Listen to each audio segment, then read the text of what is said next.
ടെൻഷനൊക്കെ ഉണ്ടോ? ആരും ടെൻഷൻ അടിക്കേണ്ട. അപ്പോൾ ഒരു കുറച്ച് സമയം കൊണ്ട് കുറേ കാര്യങ്ങളായിട്ടാണ് മിസ് വന്നിട്ടുള്ളത്. ഒരു ഇമ്പോർട്ടൻ്റ് ആയിട്ടുള്ള കുറച്ച് കാര്യങ്ങളാണ്. അപ്പോൾ കുറേ മാർക്കിനുള്ള കാര്യങ്ങൾ കുറച്ച് സമയം കൊണ്ട് നമുക്ക് പഠിച്ചെടുത്തൂടെ? അപ്പോൾ ആരും ടെൻഷനൊന്നും അടിക്കേണ്ട. നന്നായിട്ട് പോയി എക്സാം എഴുതണം. എല്ലാവർക്കും നന്നായിട്ട് എക്സാം എഴുതാൻ പറ്റും. എച്ച് മക്കളൊക്കെ എല്ലാം പഠിച്ച് സെറ്റ് ആയിട്ടുണ്ടാവും. അപ്പോൾ നല്ല പോസിറ്റീവായിട്ട് ഇരിക്കുക. ആരും ടെൻഷൻ ആവണ്ട. ടെൻഷൻ ആയി കഴിഞ്ഞാൽ ഉള്ളതും കൂടി ഇല്ലാതാവുകയുള്ളൂ. അപ്പോൾ എല്ലാവരും നല്ല പോസിറ്റീവായിട്ട് ഇരിക്കുക. അപ്പോൾ നമുക്ക് നോക്കിയാലോ എന്താണ് ആ ഇമ്പോർട്ടൻ്റ് ആയിട്ടുള്ള കാര്യം എന്ന്. നമ്മൾ പഠിച്ചിട്ടുള്ളതാണ് എക്കാലത്തും ലഭ്യമായിട്ടുള്ള കാര്യങ്ങൾ. അതായത് പുനഃസ്ഥാപിക്കപ്പെടുന്ന വിഭവങ്ങൾ, എവർ അവൈലബിൾ റിസോഴ്സസ് അല്ലെങ്കിൽ റിന്യൂവബിൾ റിസോഴ്സസ്. നമുക്ക് എപ്പോഴും കിട്ടുന്ന കുറച്ച് കാര്യങ്ങളുണ്ടല്ലേ, പ്രകൃതി നമുക്ക് കനിഞ്ഞു തരുന്ന വിഭവങ്ങൾ. സൺലൈറ്റ്, സൂര്യപ്രകാശമായാലും, വിൻഡ്, കാറ്റ്, സോയില്, മണ്ണ്, കല്ല്, ശിലകള്, ഇതൊക്കെ എന്താണ് നമുക്ക് എവർ അവൈലബിൾ ആണല്ലേ. നമുക്ക് എപ്പോഴും അവൈലബിൾ ആയിട്ടുള്ളതല്ലേ. സൺലൈറ്റ് ആയാലും വാട്ടർ ആയാലും വിൻഡ് ആയാലും അല്ലേ, എപ്പോഴും അവൈലബിൾ ആയിട്ടുള്ള കാര്യങ്ങളല്ലേ. അതിനെയാണ് എന്ത് പറയാ, നോൺ റിന്യൂവബിൾ ആയിട്ടുള്ള റിസോഴ്സസ് എന്ന് പറയാ അല്ലേ. അപ്പൊ നോൺ റിന്യൂവബിൾ എന്താണ്, എക്സ്റ്റിങ്ക്യൂഷ് ആയി പോകുന്ന അല്ലെങ്കിൽ ഉപയോഗത്തിനനുസരിച്ച് തീർന്നു പോകുന്ന ചില വിഭവങ്ങളുണ്ടല്ലേ. നമ്മുടെ ഈ പെട്രോളിയത്തിൽ നിന്ന് വേർതിരിച്ചെടുക്കുന്ന ചില വിഭവങ്ങൾ, മണ്ണെണ്ണ, പെട്രോള്, ഡീസല്, അതായത് കെരോസിൻ, പെട്രോള്, ഡീസല്, LPG, ഇതൊക്കെ എന്താണ് നമ്മുടെ ഉപയോഗത്തിനനുസരിച്ച് തീർന്നു പോകുന്ന വിഭവങ്ങളാണല്ലേ. അപ്പോൾ ഉപയോഗത്തിനനുസരിച്ച് തീർന്നു പോകുന്ന വിഭവങ്ങളും എക്കാലത്തും ലഭ്യമായ വിഭവങ്ങളും ഇപ്പോൾ ചോദിച്ചാൽ എൻ്റെ മക്കൾക്ക് പറയാൻ പറ്റില്ലേ? യെസ്, പറയാൻ പറ്റണം. അപ്പോൾ നോക്കിയേ, ഈ വിഭവ ചൂഷണങ്ങൾ നടക്കുന്നുണ്ടല്ലേ. നമുക്ക് മാത്രം വേണ്ടിയിട്ടുള്ളതാണോ ഈ വിഭവങ്ങളൊക്കെ? അല്ല, ഇനി വരുന്ന തലമുറയ്ക്ക് വേണ്ടിയിട്ട് കൂടി ഉള്ളതല്ലേ. അപ്പോൾ ഈ വിഭവ ചൂഷണം പാടുണ്ടോ? ഈ വിഭവ ചൂഷണം ഒഴിവാക്കാൻ, ഇല്ലാതാക്കാൻ വേണ്ടിയുള്ള ചില മാർഗങ്ങൾ നമുക്ക് സ്വീകരിക്കാൻ പറ്റും. അതായത് നമുക്ക് പൊതുഗതാഗതം യൂസ് ചെയ്യാൻ പറ്റില്ലേ. പൊതുഗതാഗതം, പബ്ലിക് ട്രാൻസ്പോർട്ട് യൂസ് ചെയ്യാൻ പറ്റും. നമ്മൾ ഈ ഒരു പബ്ലിക് ട്രാൻസ്പോർട്ടിൽ അല്ലെങ്കിൽ ഒരു ബസ്സിൽ 10-50 ആൾ കൊള്ളൂലേ. 50 ആളുകൾ 50 സ്കൂട്ടർ അല്ലെങ്കിൽ 50 കാറും എടുത്ത് ഇറങ്ങിയാലുള്ള അവസ്ഥ ആലോചിച്ച് നോക്കിക്കേ. എത്രമാത്രം പൊല്യൂഷൻ ഉണ്ടാവുന്നത് ഈ ഒരു പെട്രോളും ഡീസലും ഒക്കെ അടിച്ച് വണ്ടി പോകുമ്പോൾ. അത്രയും പുകയിൽ കൂടെ എത്ര വലിയ പൊല്യൂഷനാണ് നമ്മുടെ പ്രകൃതിക്ക്, വായുവിന് ഉണ്ടാവുന്നത് അല്ലേ. അത് കുറയ്ക്കാൻ വേണ്ടി പറ്റൂലേ. അതേപോലെ ഈ തീർന്നു പോകുന്ന വിഭവങ്ങൾ നമുക്ക് എന്ത് ചെയ്യാൻ പറ്റും, അവിടെ സ്റ്റോക്ക് ചെയ്ത് വെക്കാൻ പറ്റും. അത്രയും യൂസ് ചെയ്തില്ലെങ്കിൽ നമുക്ക് സ്റ്റോക്ക് ചെയ്ത് വെച്ചൂടെ, അതും കൂടി നമുക്ക് ചെയ്യാൻ പറ്റും. അതേപോലെ അന്തരീക്ഷ മലിനീകരണം ഇല്ലാത്ത ഫ്യൂവൽസ് യൂസ് ചെയ്യുക.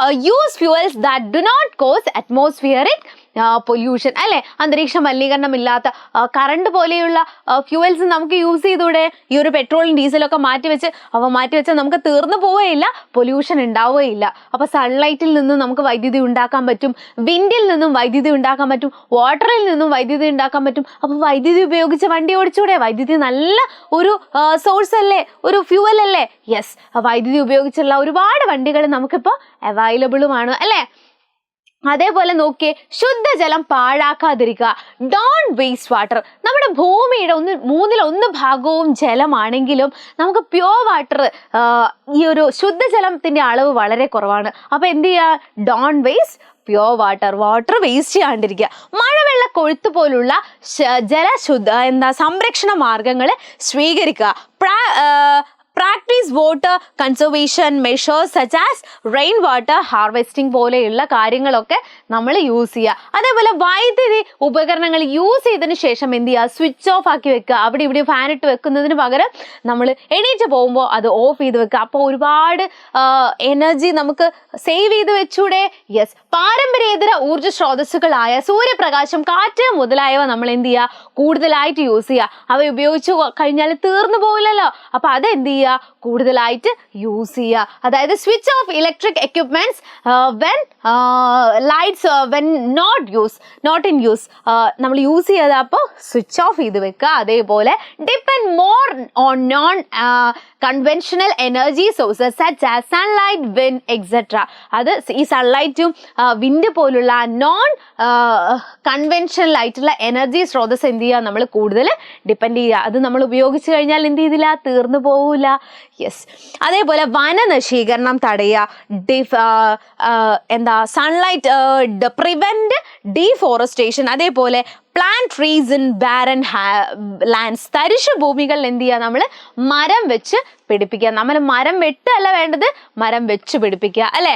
അതേപോലെ നമ്മൾ ഡെമോക്രാറ്റിക് ഗവൺമെന്റ്സിനെ കുറിച്ചും നോൺ ഡെമോക്രാറ്റിക് ഗവൺമെന്റിനെ കുറിച്ചും പഠിച്ചിട്ടുണ്ടല്ലേ. അപ്പോൾ ഡെമോക്രാറ്റിക്, നമ്മൾ ജീവിക്കുന്നത് ഒരു ഡെമോക്രാറ്റിക് ഗവൺമെന്റിന് കീഴിലാണ്. അപ്പോൾ ഡെമോക്രാറ്റിക് ഗവൺമെന്റിൽ ഒരുപാട് മെറിറ്റ്സ് ഇല്ലേ, ഒരുപാട് ഗുണങ്ങളില്ലേ? എന്തൊക്കെയായിരുന്നു ഡെമോക്രാറ്റിക് ഗവൺമെന്റിന്റെ മെറിറ്റ്സ്? എന്തൊക്കെയാണ്? അതായത് respect the opinion of the people. നമ്മുടെ ഒപ്പീനിയൻ, നമ്മുടെ ഒപ്പീനിയൻ എന്തായിരിക്കും അവർ സ്വീകരിക്കും. അതായത് ജനാഭിലാഷം മാനിക്കുന്ന തരത്തിലുള്ളതായിരിക്കും ഡെമോക്രാറ്റിക് ഗവൺമെന്റ് എന്ന് പറഞ്ഞു കഴിഞ്ഞാൽ. അതേപോലെ വ്യക്തി സ്വാതന്ത്ര്യത്തെ സംരക്ഷിക്കുന്നു, protects the freedom of the individuals. അതേപോലെ rulers as well as the people are subject to the same law. എല്ലാവർക്കും, റൂളേഴ്സ് ആയാലും പീപ്പിൾസ് ആയാലും, അതായത് ഭരണാധികാരികളായാലും ജനങ്ങളായാലും ഒരേ നിയമത്തിന്റെ കീഴിലായിരിക്കും. അതൊരു വലിയ മേന്മയാണ്. അതേപോലെ rulers are indebted to the people. ഭരണാധികാരികൾ ജനങ്ങളോട് എന്ത് ചെയ്യും? കടപ്പെട്ടിരിക്കും. ഇതെന്താണ്? ജനാധിപത്യ ഗവൺമെന്റിന്റെ മെറിറ്റ്സുകൾക്ക് ഉദാഹരണമാണ്. അപ്പൊ ജനാധിപത്യ ഗവൺമെന്റും ജനാധിപത്യേതര ഗവൺമെന്റും ഉണ്ടെന്ന് നമ്മൾ പറഞ്ഞു. അതായത് ഡെമോക്രാറ്റിക് ഗവൺമെന്റും നോൺ ഡെമോക്രാറ്റിക് ഗവൺമെന്റും. അപ്പൊ ഡെമോക്രാറ്റിക് ഗവൺമെന്റ് എന്താണ്? ജനങ്ങൾ തിരഞ്ഞെടുക്കുന്ന ജനപ്രതിനിധികളായിരിക്കും, അല്ലെ? അതേപോലെ നോൺ ഡെമോക്രാറ്റിക് ഗവൺമെന്റ് ആണെങ്കിൽ അധികാരം പരമ്പരാഗതമായിട്ട് കൈമാറുന്നതോ ഹെറിഡിറ്ററി ആയിട്ട് വരുന്നതോ അങ്ങനെയുള്ള പിടിച്ചെടുക്കുന്നതോ ക്യാപ്ചേർഡ് ആയിട്ടുള്ളതോ ആയിരിക്കും എന്ത്? ജനാധിപത്യേതര ഗവൺമെന്റ് എന്ന് പറഞ്ഞു കഴിഞ്ഞാൽ. ജനങ്ങൾ അഭിപ്രായ സ്വാതന്ത്ര്യവും അവകാശങ്ങളും നിയമപരമായി ഉറപ്പ് നൽകുന്നതായിരിക്കും ജനാധിപത്യ ഗവൺമെന്റ് എന്ന് പറഞ്ഞു കഴിഞ്ഞാൽ. ജനങ്ങൾക്ക് അഭിപ്രായ സ്വാതന്ത്ര്യവും അവകാശങ്ങളും പരിമിതമായിരിക്കും എവിടെ? ജനാധിപത്യേതര ഗവൺമെന്റ് എന്ന് പറഞ്ഞാൽ. ഭരണാധികാരി നിയമത്തിന് അതീതനായിരിക്കും ഈ ജനാധിപത്യേതര ഗവൺമെന്റ് എന്ന് പറഞ്ഞാൽ. കാരണം അവർ തീരുമാനിക്കുന്നതായിരിക്കും ജനാധിപത്യേതര ഗവൺമെന്റിൽ നിയമം എന്ന് പറഞ്ഞാൽ. പക്ഷേ ജനാധിപത്യ ഗവൺമെന്റ് എന്ന് പറഞ്ഞാൽ നമ്മൾ ജനങ്ങളായാലും ഭരണാധികാരികളായാലും ഒരേ നിയമത്തിന്റെ കീഴിൽ അവരെല്ലാവരും എന്തായിരിക്കും? തുല്യരായിരിക്കും. ഓക്കെ, അങ്ങനെ ജനാധിപത്യ ഗവൺമെന്റിന് ഒരുപാട് എന്തുണ്ട്? മെറിറ്റ്സ് ഉണ്ട്. അപ്പൊ നോക്കിയേ, ഇവിടെ ഒരുപാട് രാജ്യങ്ങളും ഗവൺമെന്റിന്റെ രൂപം നമ്മൾ തന്നിട്ടുണ്ട്. അപ്പൊ മാച്ച് ദ ഫോളോയിങ് ഒക്കെ ചോദിച്ചു കഴിഞ്ഞാൽ എൻ്റെ മക്കൾക്ക് എന്ത് ചെയ്യാൻ പറ്റണം? പറയാൻ പറ്റണം. ഭൂട്ടാനിൽ എന്താണ്? ഭരണഘടനാപരമായിട്ടുള്ള രാജവാഴ്ചയാണ് ഭൂട്ടാനിൽ, അതായത് കോൺസ്റ്റിറ്റ്യൂഷണൽ മൊണാർക്കിയാണ്. ഇന്ത്യ ആണെങ്കിൽ ജനാധിപത്യ ഭരണമാണ്, ഡെമോക്രാറ്റിക് ആണ്. ബ്രൂണൈ ആണെങ്കിൽ സുൽത്താൻ ഭരണം, സുൽത്താനേറ്റ് ആണ്. മ്യാൻമർ ആണെങ്കിൽ പട്ടാള ഭരണം, മിലിറ്ററി ആണ്. അപ്പൊ എളുപ്പത്തിലൊക്കെ ആലോചിച്ച് വെച്ചിട്ടുണ്ടെങ്കിൽ ഇങ്ങനെ ആലോചിച്ചാൽ മതി. മ്യാൻമർ പട്ടാള ഭരണം അല്ലെങ്കിൽ മിലിറ്ററി എന്ന് ആലോചിച്ചാൽ മതി.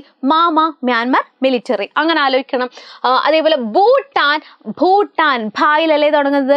ഭരണഘടനാപരമായ രാജവാഴ്ച. ഭൂട്ടാൻ ഭരണഘടനാപരമായ രാജവാഴ്ച. അപ്പൊ എൻ്റെ മക്കൾക്ക്, ഇംഗ്ലീഷിലുള്ള മക്കൾക്ക് കോൺസ്റ്റിറ്റ്യൂഷണൽ മൊണാർക്കി എന്ന് ഭരണഘടനാപരമായ എന്ന് ആലോചിച്ചാൽ കിട്ടൂലേ? യെസ്. അപ്പോൾ ബ്രൂണൈ ലാസ്റ്റ്, ഇന്ത്യയിൽ ഡെമോക്രാറ്റിക് ജനാധിപത്യ ഭരണമാണെന്ന് എൻ്റെ മക്കൾക്ക് അറിയാം. പിന്നെയുള്ളത് ബ്രൂണൈ സുൽത്താൻ ഭരണമാണ്. അപ്പോൾ ബാക്കിയുള്ളത് അത് മാച്ച് ചെയ്യാൻ പറ്റൂലേ? അപ്പൊ ലാസ്റ്റ് ഉള്ളത് ഒന്നിച്ചാക്കുക. ഓക്കെ, ഇനി നമ്മൾ ഭൂമിയെ കുറിച്ച് ഒരുപാട് കാര്യങ്ങൾ പഠിച്ചിട്ടുണ്ടായിരുന്നു. ഇവിടെ നോക്കിയേ, ഈ ഒരു ജിയോയുടെ ആകൃതിക്കാണ് ഭൂമിക്കുള്ളത് എന്നൊക്കെ നമ്മൾ പഠിച്ചിട്ടുള്ള കാര്യമാണ്. നടുവിൽ കൂടെ പോകുന്ന ഭൂമിന്റെ നെടുകെ ഒരു തണ്ണിമത്തൻ, വാട്ടർമെലൻ ഇങ്ങനെ നടുവിൽ കൂടെ ഈ രീതിയിൽ, ഇതൊരു വാട്ടർമെലൻ, ഈ രീതിയിൽ ഇങ്ങനെ മുറിച്ചു കഴിഞ്ഞാൽ എന്താണ്? അതാണ് ഭൂമധ്യരേഖ എന്ന് പറഞ്ഞു കഴിഞ്ഞാൽ. നടുവിലൂടെ ഒരു വര നോക്കിയേ, ഈ ഒരു നടുവിലൂടെയുള്ള ഈ ഒരു വരേനെയാണ് എന്ത് പറയാ? ഭൂമധ്യരേഖ അല്ലെങ്കിൽ 0 ഡിഗ്രിയിലുള്ള ഇക്വേറ്റർ എന്ന് പറഞ്ഞു കഴിഞ്ഞാൽ. ഈ ഒരു 23.5 ഡിഗ്രി മേലോട്ടുള്ളതാണ് ഉത്തരായന രേഖ, വടക്കോട്ടുള്ളത് ഉത്തരായന രേഖ, ട്രോപ്പിക് ഓഫ് ക്യാൻസർ എന്ന് പറഞ്ഞാൽ. 23.5 ഡിഗ്രി താഴെയുള്ളതാണ് എന്താ പറയാ? തെക്കുള്ളത് ദക്ഷിണായന രേഖ അല്ലെങ്കിൽ ട്രോപ്പിക് ഓഫ് കാപ്രിക്കോൺ എന്ന് പറഞ്ഞാൽ. പിന്നെയുള്ളത് ആർട്ടിക് വൃത്തവും അന്റാർട്ടിക് വൃത്തവും. ഈ കാര്യങ്ങളൊക്കെ നമ്മൾ പഠിച്ചിട്ടുള്ളതല്ലേ? അതായത് ഉത്തര ധ്രുവം 90 ഡിഗ്രി വടക്കിനെയാണ് ഉത്തര ധ്രുവം അല്ലെങ്കിൽ latitude at 90 degree north Paul എന്ന് പറയാ. ഇനി സൗത്ത് പോൾ ദക്ഷിണ ധ്രുവം എന്ന് പറഞ്ഞു കഴിഞ്ഞാൽ 90 ഡിഗ്രി തെക്കാണ് എന്ത്? ദക്ഷിണ ധ്രുവം. 90 ഡിഗ്രി വടക്ക് ഉത്തര ധ്രുവവും നോർത്ത് പോളും, 90 ഡിഗ്രി തെക്ക് ദക്ഷിണ ധ്രുവം അല്ലെങ്കിൽ സൗത്ത് പോളും ആയിരിക്കും. അപ്പൊ ഓക്കെ അല്ലേ? ഇതുവരെയുള്ള കാര്യങ്ങളൊക്കെ സെറ്റ് അല്ലേ മക്കളെ? അപ്പോൾ ഇത്രയും കാര്യങ്ങളൊക്കെ ഓക്കെ ആണെങ്കിൽ ഇതിൻ്റെ നോട്ട്സ് കൂടി ഒന്ന് വായിച്ചു നോക്കണം. അപ്പോൾ ചെറിയൊരു സമയം കൊണ്ട് കൂടുതൽ മാർക്ക് നമുക്ക് മേടിക്കണ്ടേ? യെസ്. അപ്പോൾ നോട്ട് കൂടെ വാട്സപ്പ് കമ്മ്യൂണിറ്റിയിൽ എൻ്റെ മക്കൾക്ക് എന്ത് ചെയ്യും, നോട്ട്സ് ഒക്കെ കിട്ടും. അപ്പോൾ എൻ്റെ മക്കൾ എന്ത് ചെയ്യണം, നന്നായിട്ട് പോയിട്ട് എക്സാം എഴുതണം. എല്ലാവരും അടിപൊളിയായിട്ട് കൂളായിട്ട് എക്സാം എഴുതുക. എക്സാമിൻ്റെ ആ ഒരു 5 മിനിറ്റ് മുന്നേ ഇങ്ങനെ നോട്ട് മറിക്കാനൊന്നും ആരും പോണ്ട. ടെൻഷനൊന്നും ഇല്ലാതെ നമ്മൾ കൂളായിട്ട് ചിരിച്ച് നല്ല പോസിറ്റീവായിട്ട് എക്സാം എഴുതി വരിക. എല്ലാവർക്കും എക്സാം നന്നായിട്ട് എഴുതാൻ പറ്റട്ടെ എന്ന് മിസ് പ്രാർത്ഥിക്കാം. എൻ്റെ മക്കൾക്ക് എല്ലാവർക്കും എഴുതാൻ പറ്റും, എല്ലാവർക്കും നല്ല മാർക്ക് കിട്ടും. എന്നിട്ട് എൻ്റെ മക്കൾ എന്ത് ചെയ്യണം, വീഡിയോയുടെ അടിയിൽ കമൻറ്റ് ചെയ്യണം, നല്ല മാർക്ക് കിട്ടിയിട്ടുണ്ട്, എക്സാം ഈസി ആയിരുന്നു എന്നൊക്കെ കമൻറ്റ് ചെയ്യുന്നത് കാണാൻ വേണ്ടിയിട്ട് മിസ് വെയിറ്റ് ചെയ്തിരിക്കുകയാണ്. അപ്പോൾ എല്ലാവരും നന്നായിട്ട് എഴുതുക. അപ്പോൾ അടുത്തൊരു നല്ല ഇമ്പോർട്ടൻറ്റ് വീഡിയോ ആയിട്ട് കാണുന്നത് വരേക്കും ബൈ.